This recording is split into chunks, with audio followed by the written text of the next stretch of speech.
Adita college में इतिहास की क्लास लेने आती है। वहां पढ़ाने आते हैं लेखराज, जो परिपक्व, शांत और कभी-कभी संवादों में हल्की सी दूरी बनाए रखते हैं। अदिता को उनकी शैली में एक अनकही बात महसूस होती है, लेकिन वह उसे समझ नहीं पाती। बहुत धीरे धीरे अदिता और लेख के बीच बातचीत होती है, विषयों पर, कहानी प्रसंगों पर, पुरानी घटनाओं पर। और अदिता को महसूस होने लगता है कि वह उनके विचारों व दृष्टिकोणों से काफी प्रभावित हो रही है। सिया को पता चलता है कि अदिता को लेखराज के प्रति भावनाएं हैं। सिया डरा रही है कि ये असामान्य संबंध है, छात्र और प्रोफेसर के बीच, और कहती है, अगर तुम इस राह पर चली तो खुद को ही खो दोगी। इसी दौरान रिहान कॉलेज आता है और अदिता से मिलने की कोशिश करता है।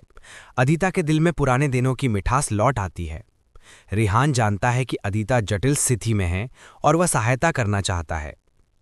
एक दिन अदिता और लेखराज को कॉलेज के पुस्तकालय में अकेले होते नजर आता है। सिया और रिहान दोनों वहां मौजूद होते हैं और एक नाटकीय मोड़ आता है। सिया अदिता को झट से खींच लेती है और कहती है, ये गलत है अदिता, ये न फायदे में है न सही में। सिया को पता चलता है कि लखराज को विरोध और सवालों का सामना करना पड़ता है। वो अदिता से कहता है, मैं तुम्हें अपनी प्रेरणा कहता हूं, लेकिन मैं तुम्हारा शिक्षक हूं। अगर हम इस तरह आगे बढ़े तो तुम और मैं दोनों ही व्यवहार और समाज की सीमाओं में फंस जाएंगे। अदिता आंतरिक संघर्ष करती है। वो चाहती है वो अपने मन को माने, लेकिन वो समाज की मर्यादाओं को भी जानती है। रिहान, जो चुपचाप सब देख रहा था, एक कदम आगे आता है और अदिता के हाथ थाम लेता है। सिया, आंखों में आंसू, कहती है, तुम्हें खुद को बचाना है और ये रास्ता तुम्हें बर्बाद कर सकता है। अदिता एक निर्णायक कदम लेती है।